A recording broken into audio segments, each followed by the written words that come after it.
Well, let's head back here to Australia. Now, one of the most controversial political policies so far to emerge in this election campaign has been Labor's one to change franking credits. The backlash from the business community has been very strong. We've heard arguments against the policy from Solomon Lew, Emilio Gonzalez, and the very vocal Geoff Wilson, who all claim that Labor's policy is an attack on self-funded retirees. Well, this week we've seen BlackRock's head of equities, Charlie Lanchester, come out not really against Labor's changes, saying it's no big issue and it won't impact ordinary investors. Now, despite this, Financial Review's Phil Currie says that policy still faces stiff opposition in the Senate, with the changes unlikely to pass before existing Senate term expires on June 30 next year. Well, for more on the issue and other controversial policies that have rocked markets this year, I'm pleased to welcome Geoff Wilson himself, Chairman of Wilson Asset Management, who joins me live at the desk. Geoff, you must have your right of reply against Charlie Lanchester first. Thanks, Tikki. Well, if you speak to Charlie, if you get him on, I was texting him very early in the morning. I bet you were. After I read it. And I think, unfortunately, from Charlie's perspective, he's not in touch with the people who are going to get significantly impacted by this policy. Like, we've got 80,000 shareholders, 60,000 of them are self-managed super funds. You know, they are the sort of the middle and lower income earners, retirees that are trying to do the right thing and survive on a $45,000 a year, which is going to go to $32,000 a year. So I guess this is where you draw the line, isn't it? Because Charlie Lanchester was saying targeting, he says in particular, some large wealthy clients that are able to claim huge tax credit from the system makes some sense, he says. Would you agree with that? I'm 100% agree. The problem is there aren't that many there anymore, because I know, like, fortunately in life, I've done quite well from an investment perspective. I suppose you'd assume, isn't it? Well, I'd hope so. That's right. So my super fund is a very reasonable size, and the impact that has on me is zero. This policy, like it is an unfair policy. It's badly thought out. I mean, even if Labor does look to make some sort of carve out for the sort of less well set at the moment, and even if even if they grandfather, as they're saying, you still think there'll be this massive impact? If they do, well, first of all, they've said if you're a pensioner before the 28th of March, then you get the franking back. So if you just happen to be born a month later and go on the pension after that date, you don't get it. Now, I mean, that is just bad policy. If they carve out a certain amount, then that.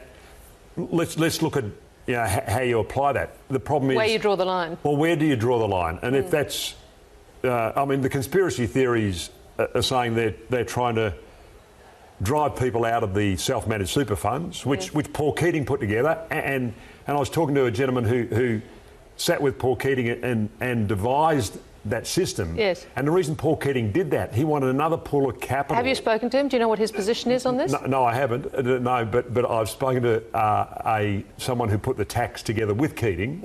And he was telling me that in those days, his when he put together the franking and the self-managed super, to encourage another pool of capital that would support Australia and would be focused on income rather than capital, because in those days you paid no capital gains. So what about, again, the argument that some have made, and Charlie Lanchester makes it again, that this is a very odd situation we've got ourselves into in Australia with these franking credits? Doesn't quite, this particular policy which Labor is trying to reverse, doesn't actually exist elsewhere in the world.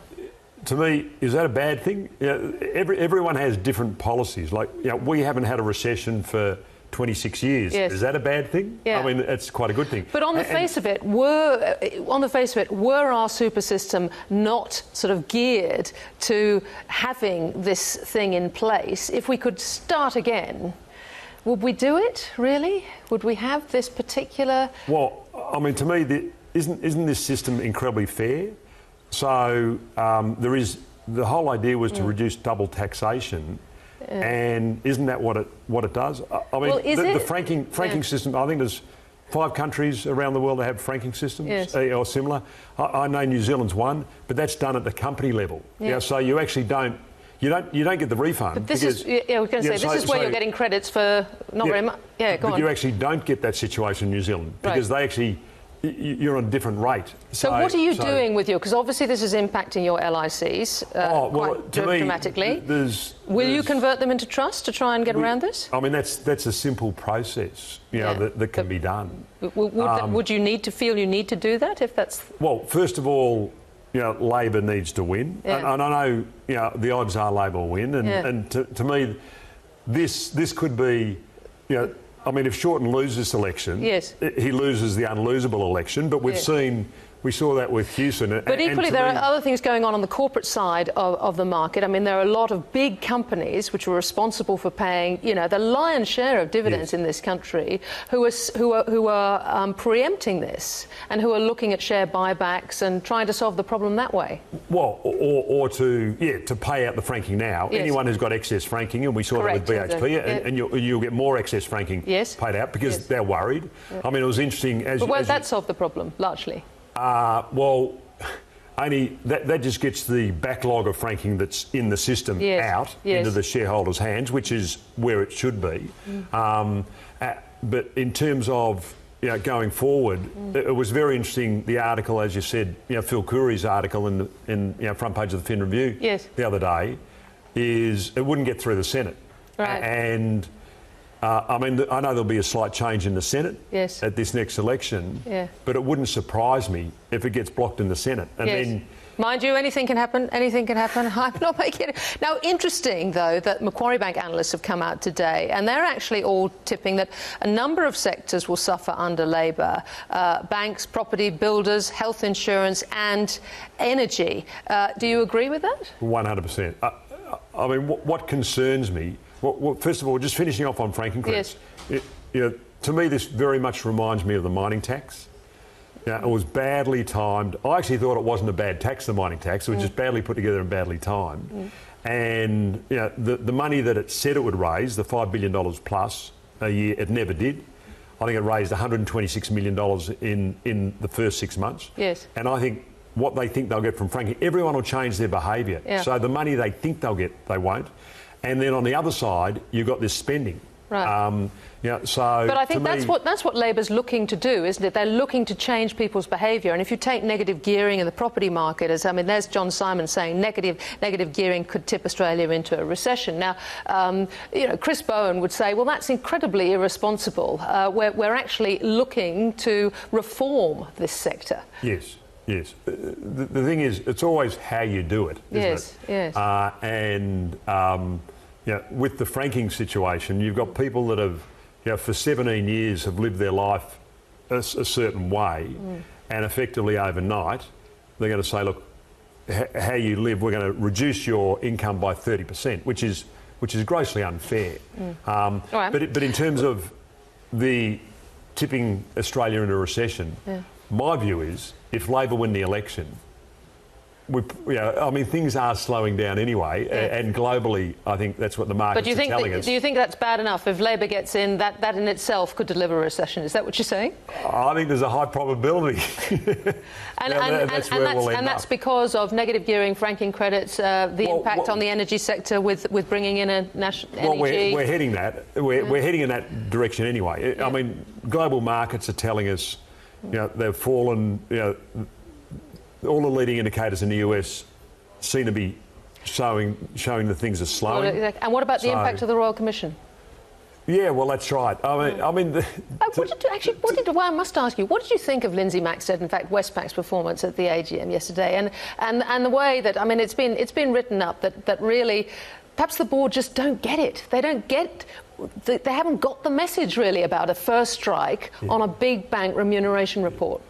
To me, I think a lot of boards don't understand that the shareholders own the company. And I actually think in the early days, I was against the REM report. And now I'm a big believer in it. In the strikes. The strikes. I think what it does, it actually gives shareholders a voice.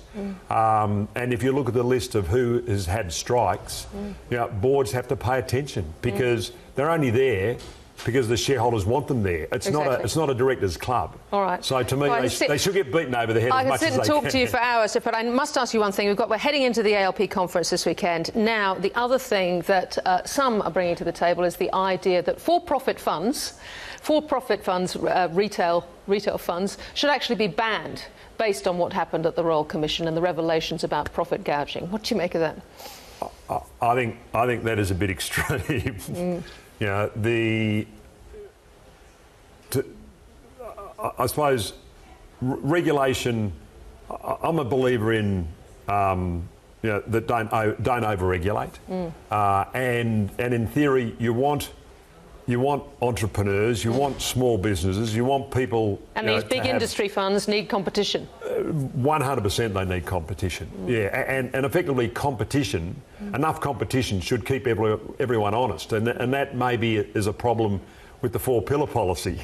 Yes, yes, well, exactly. I mean, maybe we just don't have enough competition there, and some of the drivers are unfortunately they're all monetary. But to me, it's I mean, to me, it's a wake-up for a lot of companies, this last little period. Indeed. Well, we'll see what comes to the surface at the ALP conference. Geoff Wilson, thank you so much for taking me through it and your passionate views on franking credits. Very interesting to finally get you here. That's good. After the break.